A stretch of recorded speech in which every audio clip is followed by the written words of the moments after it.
আছি যারা কাঁচের বোতল ব্যবহার করি, আর বেশিরভাগ সময় কি দেখা যায় যে প্লাস্টিকের বোতল ব্যবহার করতে। তাহলে কোনটা সেফ?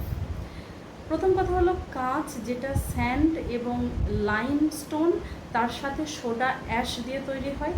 আর প্লাস্টিকের যে মেটেরিয়াল, এটা হলো পেট্রোলিয়াম প্রোডাক্ট, মানে ক্রুড অয়েল তার সাথে কেমিক্যাল প্রোডাক্ট মিশিয়ে তৈরি করা হয়।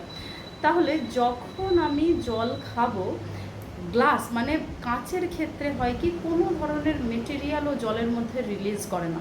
কিন্তু প্লাস্টিক, যখন আমরা গরম জল, এখন তো এমনিতেই টেম্পারেচার গরম, তো এই গরমে এই সামান্য নর্মাল রুমেই যদি আপনি রেখে দেন নর্মাল টেম্পারেচারে, তাহলেও, এবং অ্যাসিডিক কোনো মেটেরিয়াল মানে সোডা ওয়াটার খাচ্ছেন, সেটা প্লাস্টিকের বোতলেই থাকে, তো যখন ওই অ্যাসিডিক মেটেরিয়ালগুলো আপনি খাবেন, সেই সময় প্লাস্টিক কিছু জিনিস রিলিজ করে এবং সেটা কেমিক্যাল প্রোডাক্ট।